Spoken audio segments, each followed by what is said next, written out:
যে মানুষটি নিজে না ঘুমিয়ে তার সন্তানকে ঘুমায়, যে মা তার ঘুম তার শান্তিকে পরিত্যাগ করে সন্তানের সুখ শান্তির জন্য যিনি সকল কিছু করেন, তারাই হচ্ছেন পিতামাতা গো মা। এই জগতের মাঝে যারাই আগেবার মাকে হারিয়েছে, হারিয়েছে এই জগতে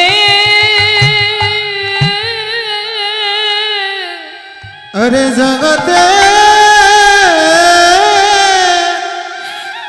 এই জগতের মাঝে জানে তাদের মা হারানোর কত কষ্ট, কত জগতে তাদের মাতৃচরণ হারানো, আরে হারানো কি যে দুঃখ গো বাবা, আরে কি যে দুঃখ বাবা। এই জগতে যারা একবার মাতৃচরণ ছিল জনমের মতো হারায়েছে, আরে হারায়েছে জগতে তারা জানে মা হারানোর কি যে যন্ত্রণা, আরে কি যে যন্ত্রণা। লক্ষ টাকার মজুরি নাই মাটির মূর্তি গড়ে, মূর্তি গড়ে মায়া মা এত সুন্দর দেহ দিল, কোনোদিন কোনো মূল্য চাইল না। তাই ভগবানের চরণে আরে চরণে একটি মিনতি কোন গো বাবা, একটা সন্তানে যদি কোনো কিছু হয় তা কিন্তু সর্বপ্রথম মা বুঝতে পারে। এবারে পিতামাতার যদি কোনো কিছু হয় এটা প্রথম কিন্তু তার সন্তান বুঝতে পারে। এসে দেখছেন রঘুনাথের মায়ের মৃত্যুর দেহটা পড়ে আছে তুলসী তলায়। রঘুনাথ মায়ের বদনখানি দর্শন করে মা মা বলে কাঁদতে কাঁদতে অস্থির হয়ে গেলেন। কিন্তু যে একবার চলে যায় সে কি আর কখনো কোনোদিনই ফিরে আসে বাবা? জনমের মতোই চলে যায়, সে আর কখনো কোনোদিন ফিরে আসে না। এই যে অনেক মায়ের সন্তান বিদেশে থাকে, কত দুর্গা পূজা যায়, কত মা মনে মনে চিন্তা করে যদি আমার সন্তানটা ঘরে থাকতো তবে ভালো মন্দ কতই কিছু না খাওয়াতে পারতাম। আজ আমার সন্তানটা যদি ঘরে থাকতো কত আদর যত্ন করতে পারতাম, এটাকে তো মা ভাবে। তাই বলছেন এটা কারা বোঝে গো বাবা? যারা পৃথিবীর মাঝে মাকে হারিয়েছে, পৃথিবীর মাঝে যারা সন্তানকে হারিয়েছে। রঘুনাথ কি করলেন? মায়ের দেহখানি মায়ের দেহের সৎ কর্ম করে, ভবপারের কর্ম করে, যত কিছু মায়ের ছিল কর্ম করে, রাজার রাজ প্রাসাদ পরিত্যাগ করে চলে গেলে সাধুর বাজারে। তার পিতাও কোথায় গেলেন তার হুঁশ থাকলো না, চলে গেলেন ভক্ত সঙ্গ করতে। পরে রইল রাজা রাজত্বে। একদিন হঠাৎ তার পিতার সঙ্গে দেখা হয়েছে, দেখলেন বাবা রাজা রাজত্বে ধন ঐশ্বর্য সকল কিছু পড়ে আছে, তারা সন্তান আর পিতা মিলে প্রেমালিঙ্গন করে তারা ভক্ত সঙ্গই সার করলেন। নিতাই গৌর হরি হরি বল হরি বল। তাই যারা ভগবানকে ভালোবাসে তারা রাজা রাজত্বী থাক, ধন ঐশ্বর্য বিষয়ে বাসনা থাক, যত কিছুই থাক না কেন, তারা ভগবানের চরণ ছাড়া আরো কোনো কিছুই চাই না। বাবা নিমাইয়ের কথাটা শ্রবণ করে মা সচী মাতাকে নিবার জন্য চলে যাচ্ছেন। কোথায়? রথের সারথি নিয়ে যাচ্ছেন নিমাইকে, আহা মা সচী মাতাকে নিবার জন্য। এবারে যেই যেতে লাগলেন অমনি ভগবান নিত্যানন্দ কি বলেছেন, ওরে নিত্যানন্দ দাঁড়া, একটি কথা শুনে যান। বলছেন কি? বলে মাকে শুধু আনবি, প্রাণের বধুয়া বিষ্ণু পিয়াকে যেন এলো।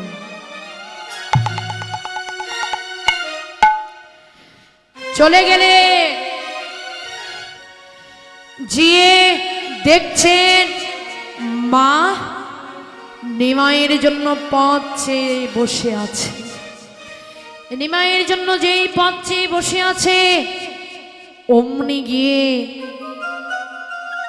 নিমাইয়ের মাকে সচীমাতা রানীকে নিত্যানন্দ প্রভু ডাকছে। কেমন করে? মা সচীমাতা,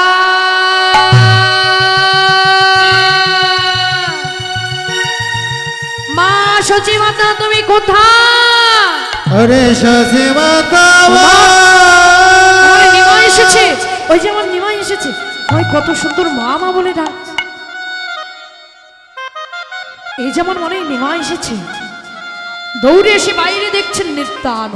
আহারে নিত্যানন্দ, বাবা নিত্যানন্দ, আমার নিমাই কোথায়? বলতে পারবি আমার নিমাই কোথায়? নিমাইকে কতদিন হয়ে গেল, মা যদি একদিন সন্তানের বদন না দর্শন করে তবে বুঝতে পারে কতদিন হয়ে গেল। নিত্যানন্দ বলতে পারবি আমার নিমাই কোথায়? বলছেন মা তোমার নিমাই ওই যে আমার গৃহে রয়েছেন, চলো তুমি বের হও, তোমায় নিমাইয়ের কাছে নিয়ে যাও। মা কি করেছেন? সন্তান যা যা খেতে পছন্দ করত সব কিছু সন্তানের জন্য রন্ধন করছে। রন্ধন করে এবার নিমাইকে দেখবার জন্য যাবে। এবার প্রাণীর বধুয়া বিষ্ণুপ্রিয়া, যিনি নিমাইয়ের ভালোবাসার বাঁধন, এবার বিষ্ণুপ্রিয়া বলেছেন মা আমিও নিমাইকে দেখার জন্য যাব। অমনি নিত্যানন্দ প্রভু বলছে বৌমা, বৌমা তোমার বদন দেখা নিষেধ। কেন?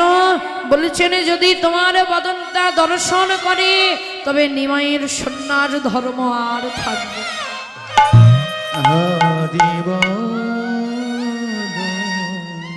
নিমাইয়ের সন্ন্যাস ধর্ম আর থাকবে না, তাই বৌমা তোমার বদন দেখা নিষেধ।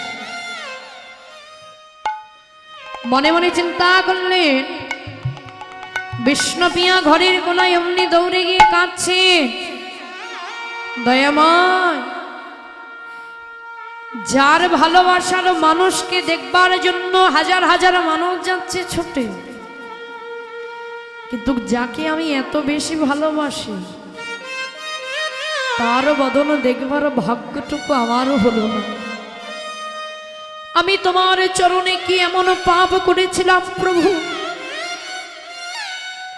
পৃথিবীর সকলেই ভগবানকে আমার প্রাণের বধূকে দেখছেন, কিন্তু আমার মতো পাপীর বদন, আহা পাপীর নয়ন দিয়ে তার বদনটা দেখবার ভাগ্য হলো না। কত ভক্ত নিমাইকে দেখবার জন্য যাচ্ছে, যে নিমাই এসেছে সন্ন্যাসী থেকে, কিন্তু আমার দেখার ভাগ্যটা হলো না। প্রভু আমি তোমার চরণে কি অপরাধ করেছিলাম? আমি তোমার চরণে কি পাপ করেছিলাম? তুমি সবাইকে দেখবার ভাগ্য দিলে, কিন্তু আমার মতো পতিতকে, আমার ভালোবাসার মানুষকে দেখবার ভাগ্যটুকু দিলে না। যাকে আজকে হাজার হাজার মানুষ দেখছে সে যে আর কেউ নয়, সে যে আমার প্রাণ বধুয়া। সত্যি তো বাবা, ভগবানকে যে আপনারা এত ভালোবাসতেছেন, তিনি হচ্ছেন বিষ্ণু পিয়ারি পরাণ বল্লভ। যদি তার কৃপা না হতো তাহলে ভগবান কি কলিযুগে আর গৌরাঙ্গ অবতারে প্রেমের ডালিতে মাথায় নিয়ে আসতে পারতে? কখনোই না। কারণ প্রেমের দোকানই হচ্ছেন আমার শ্রীমতী রাধারানী। শ্রীমতী রাধারানী হচ্ছে আমার প্রেমের দোকান। এবারে যদি রাধারানী কৃপা না করে তবে ভগবান কখনো কৃপা পাবে না। দেখুন বাবা, কৃষ্ণ নামের ভক্তিটুকু কি মা সচিরানী নিত্যানন্দ প্রভুর সঙ্গে গিয়েছে। নিত্যানন্দ প্রভুর সঙ্গে যেই গিয়েছেন, দূর থেকে মা সচিমাতা দর্শন করছেন, তার নিমাইয়ের চরণে হাজার হাজার ভক্ত প্রণাম করছে। হরি বল, হরি বল। মা সচিমাতা কি আর থাকতে পারে? এই হরিনামের খেলার ভক্তিটা দেখো। মা সচিমাতা কিন্তু কার থাকতে পারল না। মা সচিমাতা কি করলেন বাবা? নিমাইয়ের চরণ দুটো হৃদয়ের মাঝে জড়িয়ে ধরল। এবার মাতৃ হস্তের যেই মাতৃহস্তের যেই সোয়াগা পেলেন, যেই সোয়া পেলেন, অমনি নিমাই দুটি নয়নের জল ছেড়ে দিলেন। আহা, দয়াময় তোমার ভক্তির এত গুণ। যেই হরি নামের খেলায়, এই মধুর কৃষ্ণ নামের খেলায় কত পিতা ধরে পুত্রের চরণ, কত মাতা ধরে তার পুত্রের চরণ, কত মুচি ধরে ব্রাহ্মণের চরণ, কত ব্রাহ্মণ ধরে কত শূদ্রের চরণ। বলছেন এই হরি নামের প্রেম ভক্তিতে কখনো কোনো দিন কোনো জাতির ভেদাভেদ, কোনো পিতামাতার ভেদাভেদ নেই। যাদের একবার হৃদয়ে ভক্তিটুকু জন্মেছে তারাই পৃথিবীর মাঝে এই ভক্তিটুকুতে আস্বাদন করেছেন। গৌর প্রেমানন্দে গৌর হরি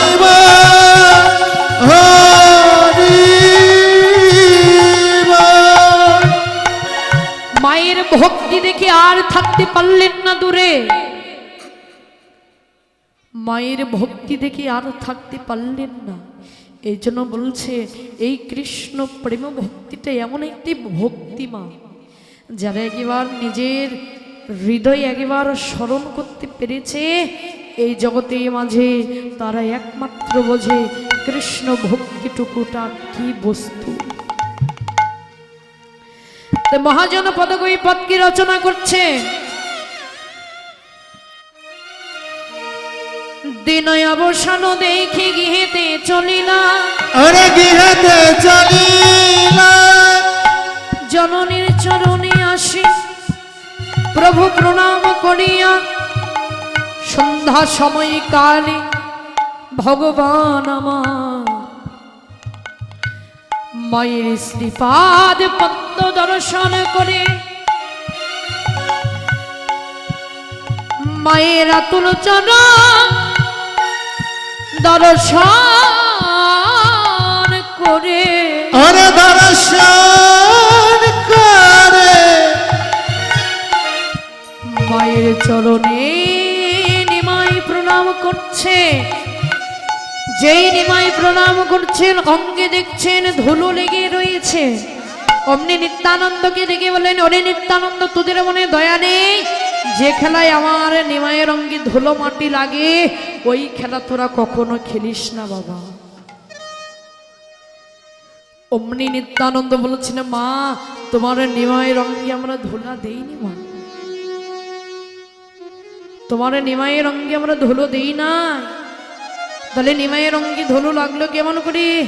বলেছেন পূর্বের কথা মনে পড়ে নিমাই যেন নিজেই ধুলাই গড়াগড়ি যায়। তাই গৌর হরি হরি হরি হরি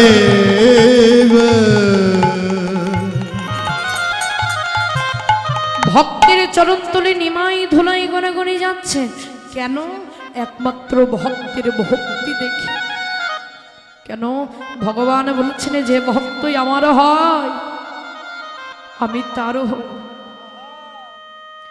যে ভক্ত আমার হয় না আমি ভগবান কোনোদিন ওই ভক্তের হই না। সনাতন শিক্ষা এই জন্যই সনাতনকে দিয়ে জগৎজীবকে শিক্ষা দিচ্ছে। ওরে সনাতন, এই পৃথিবীর মাঝে আমি সেই ভক্তেরই হই যেই ভক্ত আমার হয়। যেই ভক্ত আমার হয় না আমি ভগবান কোনোদিন ওই ভক্তের হই না। ভক্ত শুধু ভগবানের চরণের দাস হয় বাবা।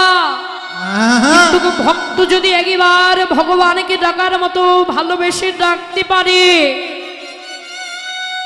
ভগবান বলছে এ জন্মের মতো নয়,